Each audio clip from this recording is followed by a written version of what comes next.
Estamos de volta com o Esporte UESB e agora vamos falar sobre Brasileirão da Série A, começando com o time baiano, né, o Vitória, que está na Série A. Empatou com o Botafogo pelo placar de 1-1, o jogo foi fora de casa e nós mostramos os melhores momentos da partida para você. Ali dentro da área o Sassá, movimentação, é grande, GG faz a cobrança, tem desvio, Sassá! Gol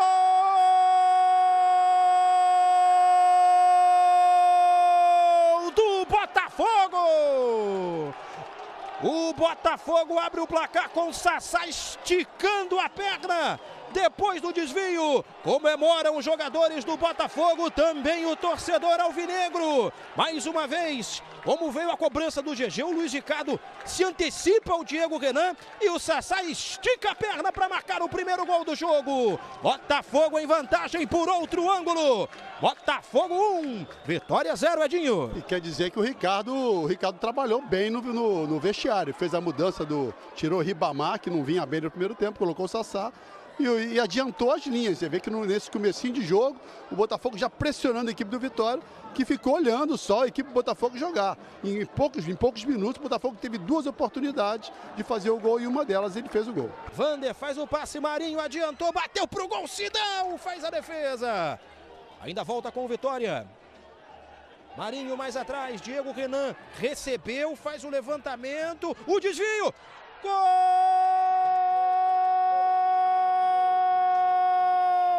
Do Vitória! Vitor Ramos! Aproveitando o cruzamento dentro da área, Vitor Ramos silencia! E é claro, faz o torcedor do Vitória gritar mais alto, silenciando a torcida do Botafogo mais uma vez. Olha como o Diego Renan olha para a área, ele faz o cruzamento, a defesa do Botafogo apenas olha. E o Vitor Ramos, que estava ali dentro, mostra que tem vocação para artilheiro. Apesar de ser zagueiro, toca por último na bola e vence o goleiro Sidão. O Vitória nos acréscimos. Chega o empate, Edinho. A bola passou por todo mundo, todo mundo ficou olhando, ainda mais eu tinha alertado, e como também os jogadores sabiam que o Vitor Ramos abandonou a zaga e foi para a frente. Você teria que ter atenção a esse jogador. Pois é, rubro-negro continua sem vencer fora de casa, eu já havia falado sobre isso na semana passada, se bem que esse empate por 1-1 até que não foi tão ruim, pois o empate veio ali nos acréscimos quando o Vitor Ramos marcou. O Vitória teve um jogo difícil, pois o Botafogo vinha pressionado por não ter conseguido vencer, por ter conseguido vencer apenas uma até agora no campeonato, e a torcida estava cobrando. O Fogão fez lá seu gol, só que mesmo assim o Vitória pressionou e teve oportunidades nos contra-ataques do adversário, aí acabou arrancando aos 46 do segundo tempo.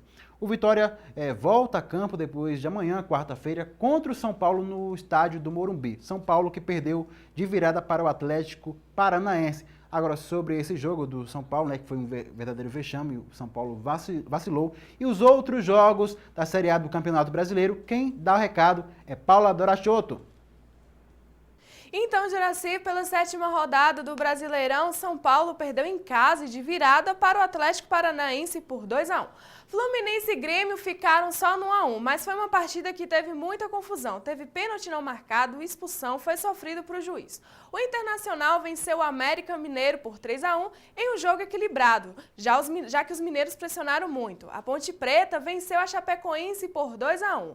O Botafogo enfrentou Vitória no Rio de Janeiro e passou a maior parte do tempo vencendo de 1-0, mas no final acabou cedendo à pressão, deixando o time baiano empatar em 1-1, resultado que foi bom para o time do Vitória, que acabou voltando aqui para a Bahia com um pontinho.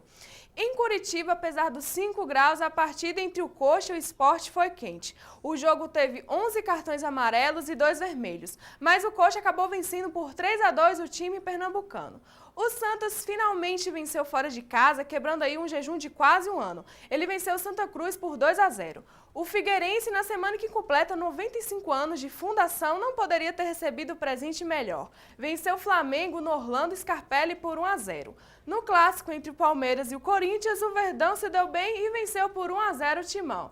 Agora o momento que eu mais esperei nesse programa. Infelizmente, Alvino não está aqui para poder contemplar essa maravilha. Passei todas as segundas sendo humilhada, vendo o meu time aqui, ele falando mal.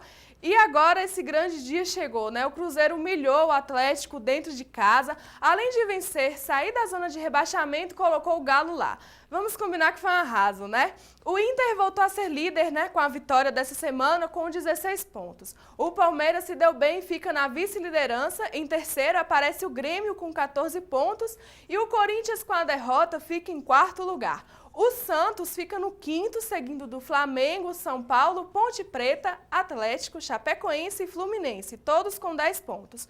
O Figueirense ocupa o 12º lugar com 9 pontos e o Vitória em 13º. Em 14º aparece o Santa Cruz e o Cruzeiro, com a linda vitória sobre o rival Atlético, finalmente sai da zona de rebaixamento e vai para o 15º lugar.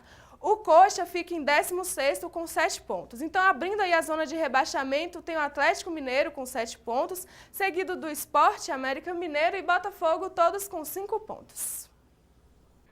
Muito obrigado, Paulinha. Paula trazendo os resultados da Série A do Campeonato Brasileiro. E, claro, Alvino não está aqui para ver o que aconteceu com o Atlético Mineiro, né? Sofreu, perdeu para o Cruzeiro. Só que eu não posso falar muita coisa, né? Que meu Vasco também perdeu para o Atlético Goianiense. Sobre os times gaúchos, né, o Internacional está em primeiro lugar, o Grêmio está logo ali, né, no G4, o Corinthians também está embolado. Está muito cedo, mas eu acho que os times gaúchos vão fazer bonito na competição, é bom a gente ficar de olho, porque quem sabe até rola o campeonato para o Sul. E o Sport Wesb está chegando ao fim, nós estaremos de volta na próxima segunda-feira para falar sobre o esporte. Eu estarei de volta aqui na tela da TV Wesb com o Wesb Notícias, segunda edição, amanhã. Até lá.